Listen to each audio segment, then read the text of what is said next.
Running out of money can feel paralyzing.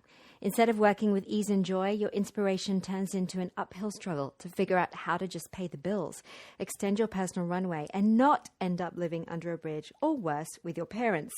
In the past 5 years of running my own business, I've hit sub-zero many times. Not uncommon in the new business world, but it's very common to feel shame about it.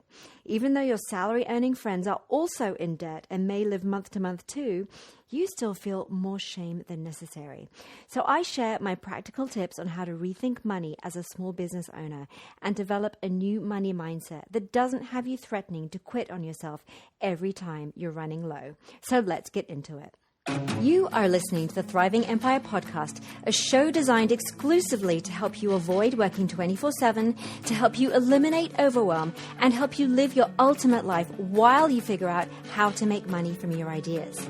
This show should be your number one resource for no-brainer strategies, tactics, and tips for launching your ideas with more ease, vision, and freedom so that you can change the world drama-free.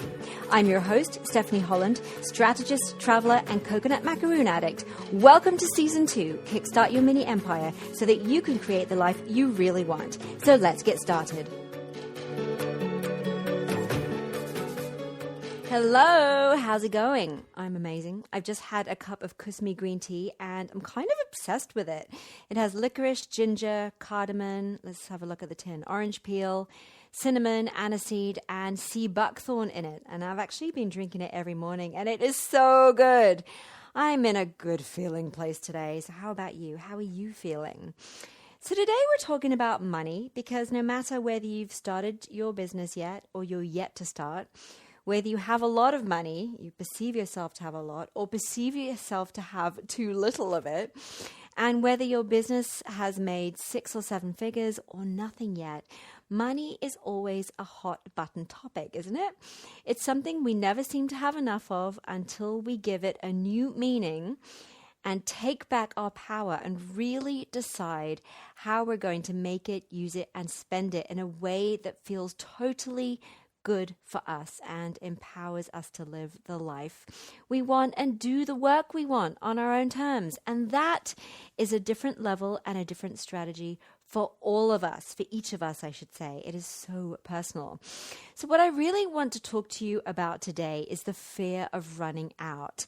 And that's a fear which so many of my clients have, whether they are seemingly wealthy or not, and whether they have no income or large debts, or are actually doing pretty good in their business. There is always this underlying fear of running out. So listen, I've got to tell you, I've run out of money more times than I have fingers and toes in the last 15 years of exploring my own freedom life. But even when I've run low or I've reached zero or sub-zero, I'm literally, I have often been living in overdraft. I've never actually felt poor or broke. And I think that seems to be the key difference between me and those who freak out and quit what they're doing and go back to a day job. Now, I've definitely spent a lot of time, probably too much time, with people who do feel poor or broke. And I've had to really learn how to separate out their feelings from mine and understand that actually I'm not feeling bad about that thing. That's their emotions. And that's a whole other episode, how to notice what is your emotions and what are your thoughts versus what is the thought of or, feeling of society and other people around you. But just to give you an example, just the other day, a friend asked me if I think $50,000 is enough in savings to quit the job she hates while figuring something else out. And I told her then that actually my life costs me between $400 and $600 a month. Regardless of my income, that is generally what it costs me to live. And she was dumbfounded. So I actually talk about how to cost your ideal life in episode 20. It's called How to Build a Freedom Business. So go check that out if you haven't already dived into that episode. That might be the clue to your empowered money mindset that you've been waiting for. But in this episode, I want to talk about that fear of running out. So whether I was alternating corporate work with long stints of travel or investing everything I had in savings into my passion projects, approaching a zero bank balance really just meant to me that I was ready for the next steps. I really needed to earn some money. I needed to recharge the coffers. I needed to try something new. I needed to do something different. So actually having no money or running low steered me to jobs where I would meet the inspiration for my next project, or I would uncover a talent or skill I had never really paid attention to before. I never thought of it as a failure or something to be ashamed of. I kind of more so thought of it as an invitation to keep moving forward, to move on to the next thing, pay attention to what I wanted in that moment. It was a chance to ask, what do I really want right now?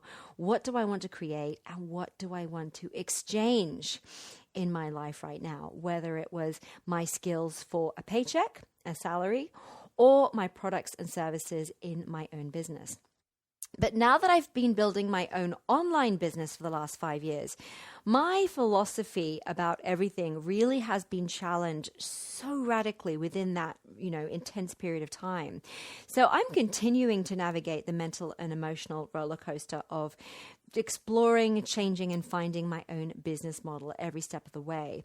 And at every step, I'm basically being invited to realign with my own metrics of success at every threshold of what others perceive as failure and success. And what I've really learned, if I could encapsulate this lesson into 3 statements, it would be this. Freedom is absolutely a state of mind. Money is just an enabler, and success is for me to define. So before you throw the baby out with the bathwater, the baby being your self-worth, your personal identity, and your dreams, and the bathwater being your bank balance, here are the 4 steps, I would say, that are really important, that have really helped me navigate running low and getting down to zero. The first step is actually being okay with running out of money. Because when you run out, there's this tendency to feel a profound sense of personal failure and shame. So this can literally squeeze the passion, purpose, and vision of life out of us. But let's face it, why should business be any different from relationships or your career or your fitness or anything else? There's highs and lows in every area of life, and business is just another area of life. There's deep troughs, isn't it? Of frustration and annoyance, epic heights of success and achievement, long stints of blah in the middle where nothing is really happening. Nothing's really happening in a good way. Nothing's really happening in a bad way. And, when working for yourself as a freelancer or a consultant or running your own business, the money sometimes flows in really quickly. It sometimes comes in short, sharp bursts. Maybe you're doing quarterly launches. Maybe you're doing monthly offers. Sometimes it comes in for sustained periods. Maybe you've just got word of mouth running consistently for 4 months, sometimes really slowly, and sometimes not at all for what seems like forever. But we've got to be okay with it because it's inevitable and it's totally normal. Every individual in business goes through this. You see it when people have flash sales or massive launches or a brand new product. This is what they're going through sometimes. And it really doesn't have to mean anything. It has nothing to do with how brilliant you are, because you are brilliant. Billionaire or not, you're brilliant. It's got nothing to do with how good your idea is, because any idea can be tweaked and modified to perfection. It's just about staying in the game until you get the results you're looking for. I mean, for goodness sake, if Fitbit can convince yuppies to wear an ugly rubber band, then honestly, any idea has the potential to fly, right? And it doesn't mean that you're doing anything wrong necessarily either. Maybe you've got more to learn. But even though there are a zillion business blueprints out there, every single person who developed them learned by trial and error. And their blueprint won't necessarily work for you. You've got to find your own blueprint to succeeding. And, you may need to integrate lots more insight and wisdom that has nothing to do with business that will steer you towards success in your business. So, for example, with people who are super successful, sometimes they've run out of money and they had to do something very specific and very drastic, which led them to meet a certain person who introduced them to another person who helped them learn a certain thing. So this is your time for that. It's for following the breadcrumbs and allowing serendipity to play out. So you got to be okay with it. And to a degree, I'm really sorry for this nonsense, but you have to flow with it, okay? Just be okay with it. And why not use it as an epic prompt to create metrics for personal success that are not aligned with money? And the beauty of this is that then moving forward in the future, your joy won't be tied to something completely out of your control. Because to a degree, who buys it, how they buy it, and how often they buy it, your audience I'm talking about, is out of your control. So realign with your own metrics of success. The second step that I found really useful was changing my mindset and then looking at the actual blocks in my business. So in the first years of my own Freedom Life Odyssey, that actually started back in 2006 when I decided that I was going to create location independence no matter what, I simply alternated travel and study with corporate contracts. So a zero balance was really familiar. I'd do a contract, I'd earn enough money to travel for a year or two, and then I'd run out and I would get another contract. So whether you spend your cash savings or you max out your credit limits or you get some kind of loan, so yes to all of that, I've done all of those, the mental and emotional intensity of being broke yields a powerful opportunity to cleanse yourself of old ideas about money, what it means about you, what you make it mean about you rather, as well as your ideas about what is wealth, what is success, what is abundance for you, and separate them from those ideas that might not be yours, but you've inherited from your parents, you've learned from the media, you've learned from other people in your business community, or basically you've generally been influenced by hearing the same old crap on repeat for long periods of time.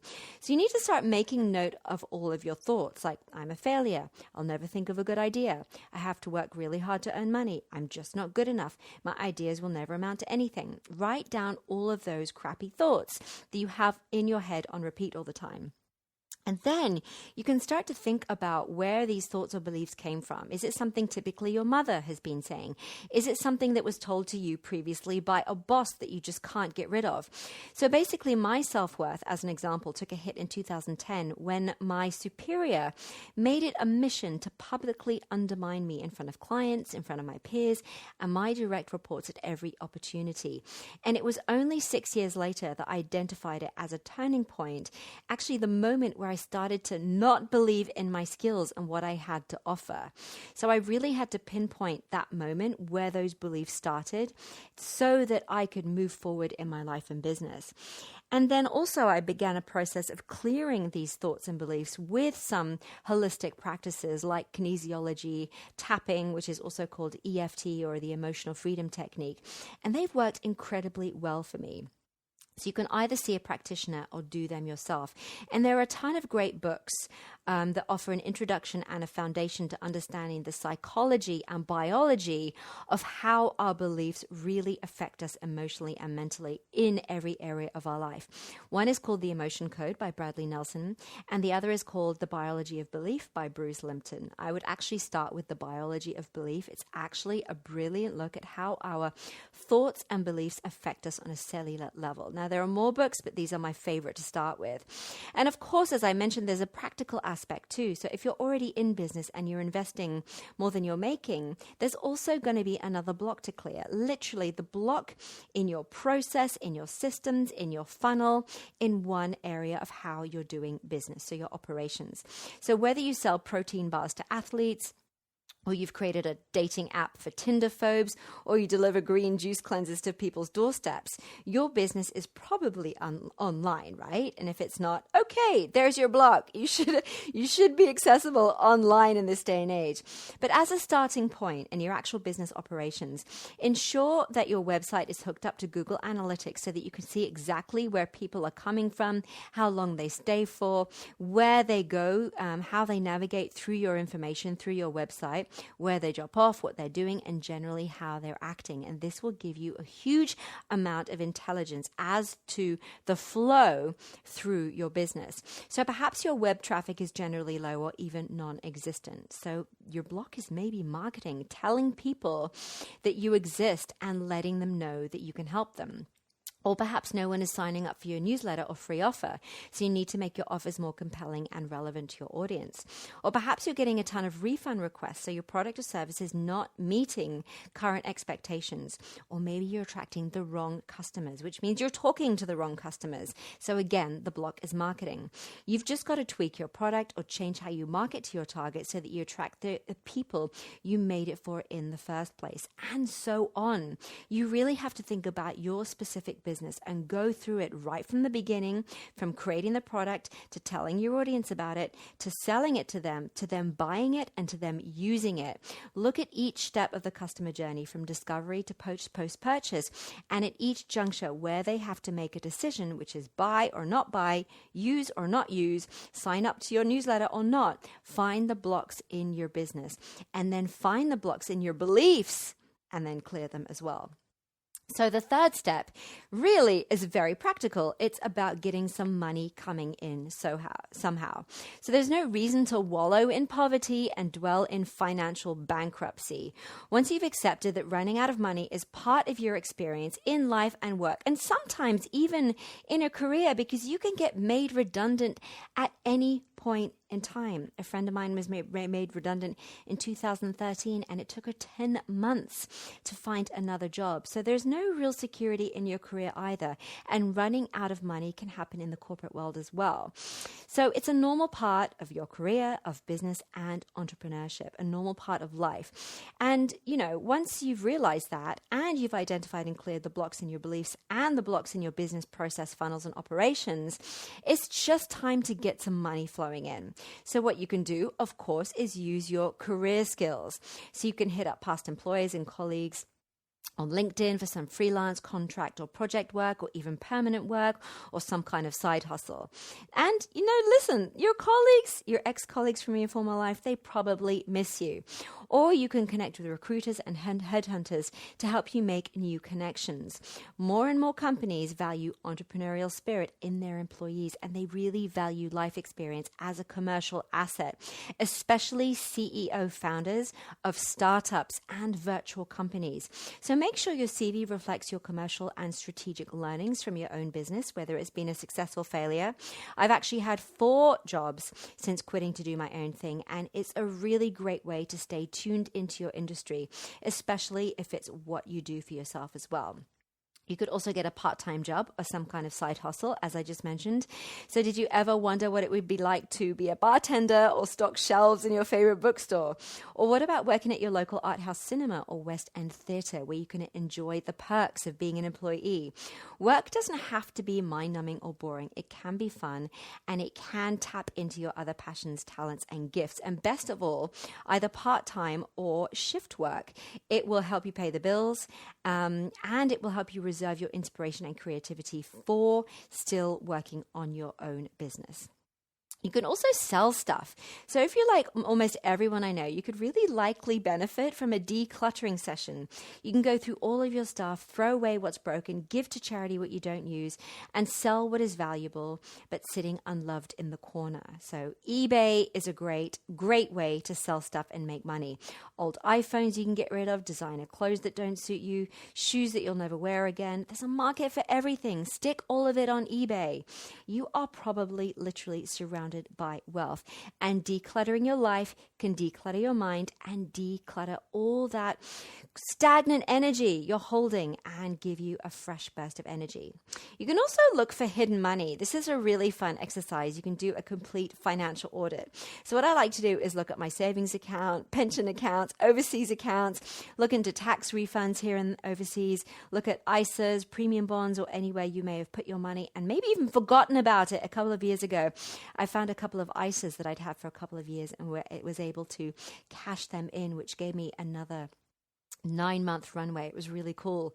You can look at investments you could sell, and not only that, you can possibly really liquefy some of your equity in lots of different areas. Stocks and shares and bonds. At Microsoft and Yahoo, we got given options, which were really fun to sell during a certain period of time after leaving. And it's also a nice reminder when you look at all these accounts and you find all this equity that you're not actually as broke as you think, and you do have wealth in different places.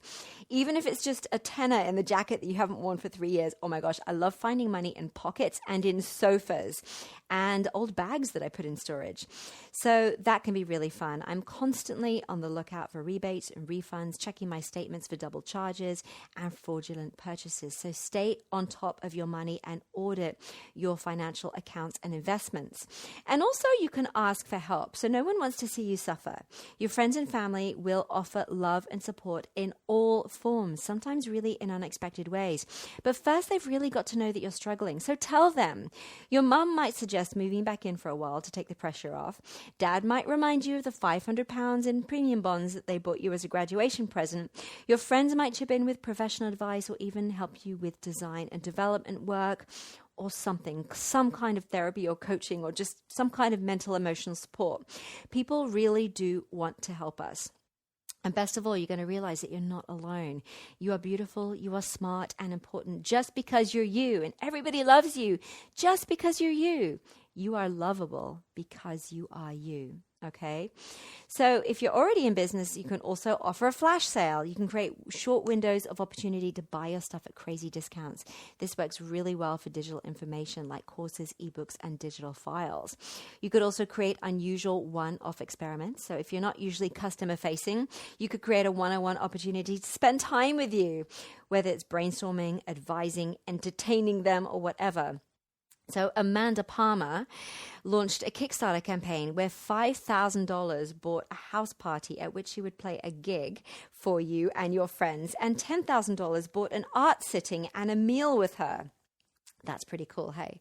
You could also upsell to previous customers. So whether you have a new product or service, there might be something you can add on to a previous purchase that might help them get more out of it. So another coaching session or another ebook or a webinar or some kind of podcast series or some kind of information as a kind of supplement to the experience they had with you. And you can also create a premium tier to your product offering where you add some kind of exclusivity. So just think a bit more laterally about what you can offer your existing clients. They often loved working with you and would like the chance to work with you again. So come at it from both angles, honestly, and money will flow to you more differently. So step number 4 is simply just to keep at it, because running out of money is not an excuse to quit or to give up on yourself or your work in any shape or form, because it's not the end. It's not a sign that you should quit at all. So what is it then? Well, okay, listen, this is how I see it. I see it as a test for how committed I am to the ultimate results that I want, which is a life lived with passion, purpose, and vision, and living and working on my own terms. So I often ask my clients if they still want to do what they're doing, if they already had the money. And most say no. And so then we're able to instantly see why things aren't working in their favor, because their hearts are not fully in it. Because earning money can't be your only incentive for starting your own business. If it is, working for someone else in a job is so much easier, right? Starting your own business, launching your own ideas, selling your products and services is about navigating uncharted terrain in the world around you, but also within yourself. It's a whole new way of thinking, being, living, and working. And it really is fundamentally about following your passion, purpose, and vision. And it's a chance to leave the world a little better than you found it. It is such a profound, visceral experience. It has everything to do with your commitment to being completely aligned with what you truly want and living and working on your own terms, taking extraordinary care of yourself and ensuring that you thrive on all levels, including, yes, eventually, financially. So to quote Guy's mantra from his book, The Big Leap, this is Guy Hendricks, I expand into abundance, love, and success every day and inspire others that surround me to do the same. I'll read that again. I expand into abundance, love, and success every day and inspire others that surround me to do the same.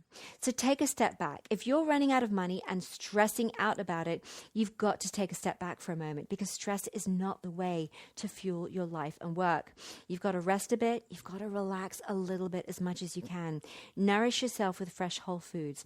Hydrate your body and your brain. Breathe, sleep, find joy, and tune into your innate sense of self-worth again, because that is your birthright. You've got to reimagine, recreate, realign with who you are and what you're doing. You've got to realign with what you want to do and why and who you want to do it for, and then come back and give it another go. So follow steps 1 to 4, see how you go with that. Running out of money doesn't have to stop you in your tracks.